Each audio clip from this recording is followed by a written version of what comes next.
Kamodi, Totoo yun. magandang umaga po. Magandang umaga po, Sir Ted at Ma'am Chacha. Magandang umaga po sa inyo sa inyong dalawa. Opo, ano ang inyong reaksyon sa extension po ng, ang sinasabi po ni Mr. Bautista, binibigyan kayo ng mas mahabang panahon, 3 buwan ulit, para po sa consolidation. Sa atin, Sir Ted, ay bagamat 3 months, ay ini-welcome natin dahil yan ay bahagi ng ating tuloy-tuloy na mga pagkilos.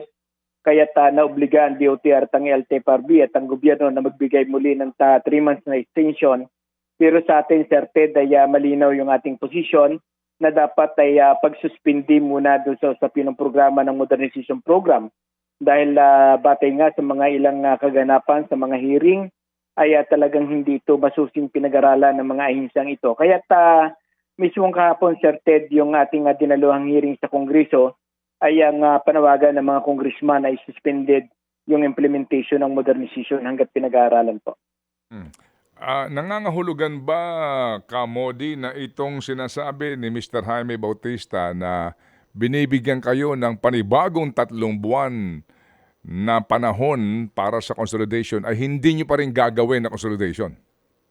Sa atin, Sir Ted, ay tayo naman walang problema naman doon sa usapin ng consolidation. Alam natin na ang linalabanan natin dito ay yung maling pamamaraan ng consolidation na hindi dapat ito sapilitan kundi ito ay voluntary na at sinabi din natin kahapon sa Kongreso na talagang dapat ito ay voluntary sapagkat pagsapilitin ito si Ted ay marinaw na paglabag ito doon sa rights, doon sa karapatan ng individual na pumili ng kanyang pananatili ng kanyang kabuhayan.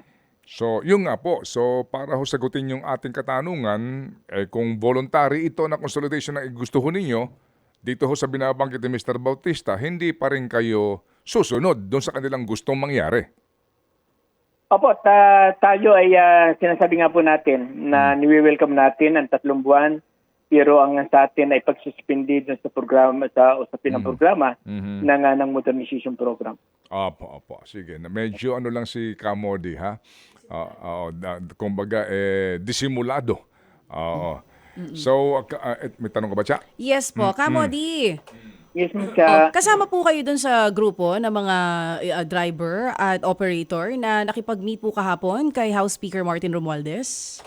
Opo, kasama po tayo, Ma'am Cha. Mula doon sa hearing, tayo nga pinatawag ng Speaker of the House at inalam yung ating position. Oo. At ang position naman nating inilatag kahapon kay Speaker ay nga yung natin na pagsuspindi muna doon sa programa ng modernization hanggat ito ay masusing pag-aralan. Dahil lumalabas naman, Ma'am Chacha, doon sa hearing ay talagang nakita ng ating mga congressman na walang malalim na pag-aaral dito yung dalawang ahinsya ng gobyerno, yung LTFRB at yung DOTR.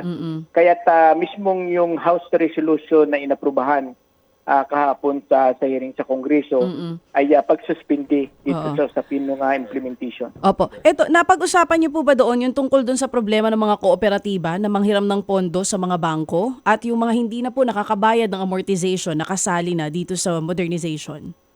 Napag-usapan po doon sa actual na hearing dahil dumating naman doon yung mga kooperatiba na nabiktima ng kooperatiba, no?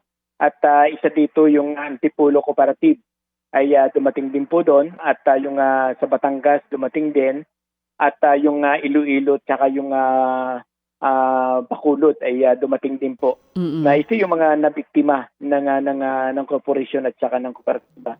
Kaya't ang nga ni na Congressman Acop sa OTC, anong ginagawa ng OTC? Bakit hindi na monitor itong dinaranas ng ating mga kooperatiba sapagkat kung titingnan niya, Ma'am Chacha, ito ay mga pumasok sa consolidation sumunod sa programa ng gobyerno. Pero bakit naging biktima ng corporation at saka ng mga kooperatiba na dating mayroong kabuhayan, ngayon ay wala na silang kabuhayan at sila pa yung kinasuhan ng kooperatiba. Opo. Sige. So kami antabay sa isyong ito kung magkakaroon ba ng hindi lang suspension o pagpapalawig sa consolidation kung hindi total review ng programa. Salamat po, Ka-Modi. Salamat po sa inyo. Salamat po, Sir Ted at Ma'am Chacha. Magandang umaga po. Thank you. Ted Filon at DJ Chacha. Ngayon, nasa Radyo 5, 92.3 News FM. Monday to Friday, 6 to 10 a.m.